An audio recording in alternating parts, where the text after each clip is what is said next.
Ay, magandang morning. Magandang gabi po sa ating lahat, mga kalinga, mga kaibigan. Tayo po yung live po sa ating pong channel, ating Facebook page, Val Santos Matubang. Ngayon po gabi, mga kaibigan, kasama ko po ang ating pong napaka bait at magandang si Dr. Cathy Barcelona Reyes. Magandang morning po, Doktora. Magandang araw po, Sir Val. Thank you po. Alam niyo po, napaka-busy po ni Doktora po at marami siyang mga pinagkakabalahan. So, natsabahan ko po siya ngayong araw po, mga kaibigan. At sabi ko nga, sana makita ko si Doc na personal para makausap po natin. Doc, ilang taon na po kayo? Wow! Parang ayoko yata ipaalam. Wala pang 50 ito kasi batang-bata pa po, ano? Yes, opo. Siguro Sasagutin mga ko po ba yan? 49 siguro. Ganyan 40. nga po. 48. Ilan po ang anak ni Doktora? 3 po. Ano, 3? Ilang taon, Dok, yung panganay po ninyo? Ano na siya? 15, magsi-16 na po, and then 14, and then 12. Lalaki po yung iba? Hindi po, girl, boy, girl. Oy, grabe, no? Opo. Kaya, So, wala nang ididagdag doon, yun, hanggang doon na lang. wala. Dok, kayo po yung tumatakbong congresswoman Yes po. sa 1st District. Opo. Bali, sakop niya po ay 5 bayan po, ano? Yes po, tama. Labo, Labo, Paracale, Panganiban, Kapalonga, Santa Elena. sa 2nd District, bali 7 pala. Opo, 7 po. Kasi 12 town po ang Camarines Norte. Talagang mananalo po kayo. Ano po ang una niyong gagawin sa pag-upo niyo po sa distrito po ng unang First distrito? Opo. Kasi po, ang trabaho talaga ng congressman ay gumawa ng batas, yung boses po ng mga mamamayan ko sa 1st District, ipaparating ko po sa national.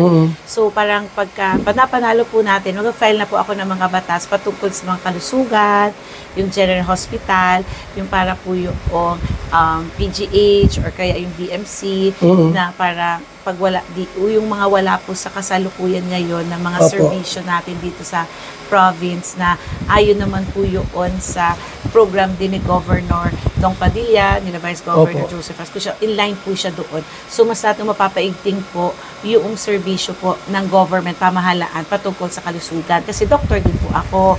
At saka binibigyan ko pong diin din ang pagpapahalaga sa education. Kasi alam naman talaga po natin na kahit anong mangyari, yun talaga po yung pinakamadali at tried and tested na makakaalpas sa kahirapan kapag talaga po nakapag-aral, kahit isa man lang nakapagtapos sa pamilya.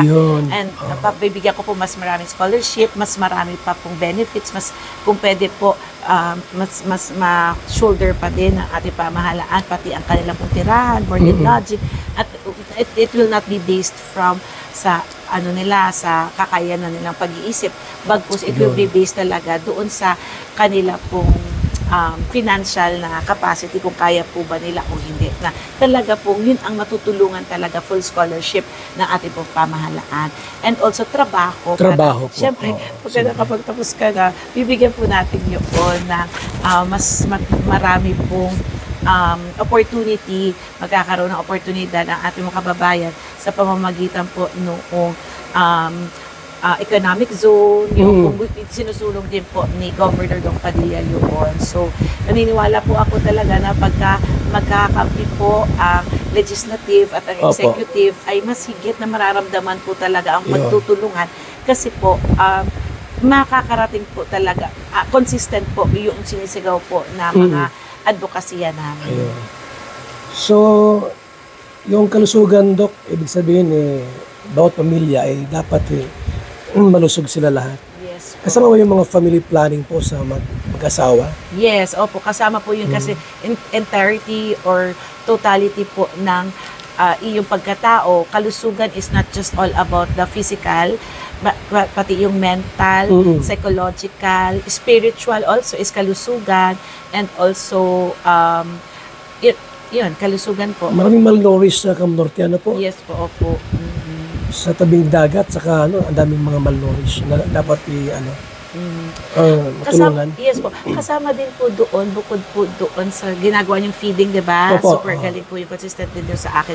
Ay yung medicine na ipoprovide ko po sa health center. So, libre po lahat yun? Yes. I'll make it a point na yung, hindi na sila bibili ng kanilang maintenance. Hindi na bibili. Yung mga simple, losartan, amlodipine, yung mga ganyan, yung mga sakit sa mga arthritis.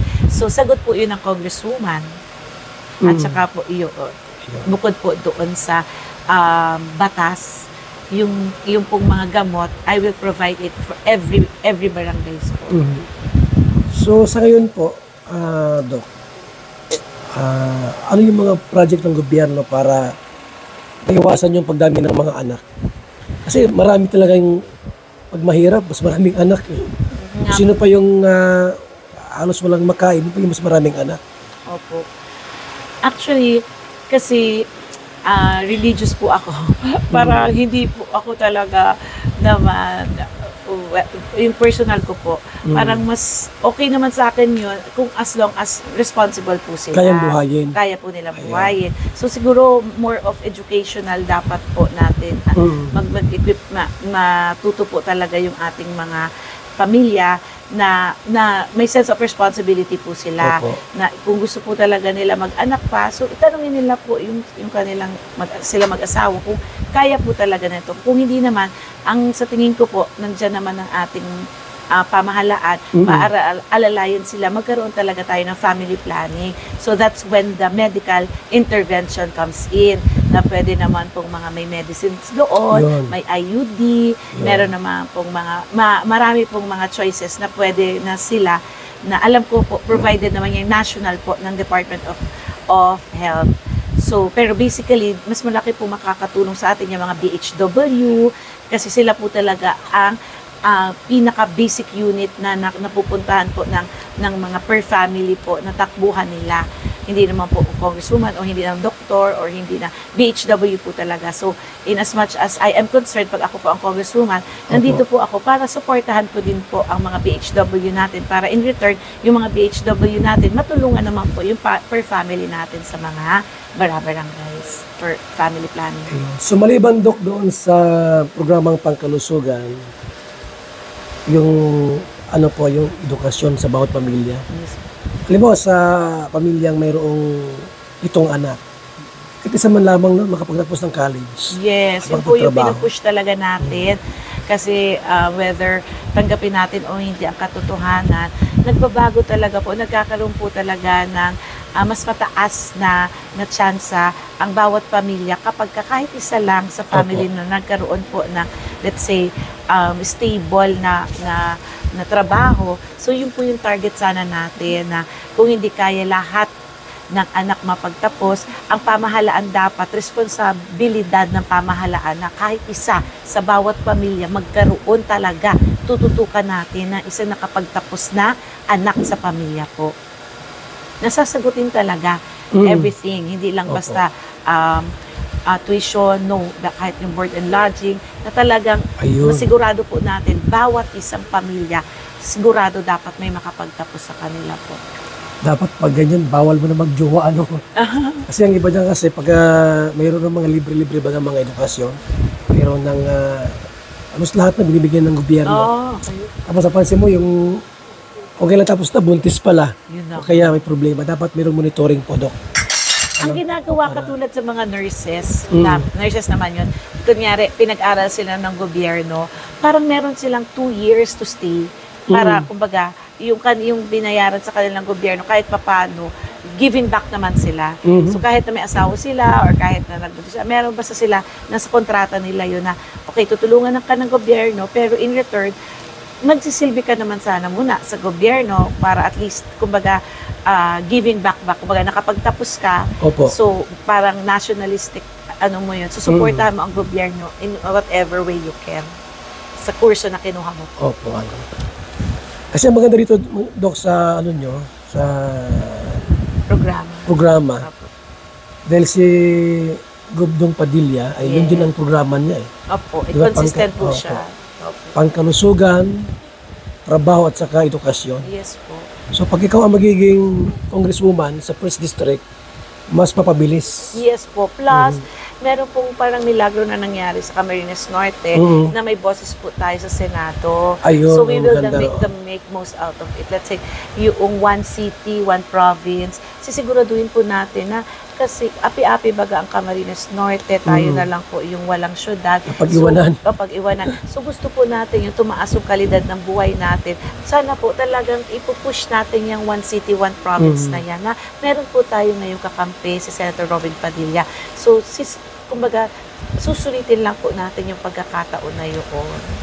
So, ano po dyan, mangyari po yan, Doc, Rosemary sa 1st District. Yes po. Tapos, ikaw sa 2nd District. First District po ako. First District. po ang 2nd. Opo. Tapos, plus yung gobernador natin. Opo. Malakas yung, niya, Opo. pwersa. Yes po. Na sir. lahat ng programa ay pwede mangyari. Opo. Pwede matupad. Yes.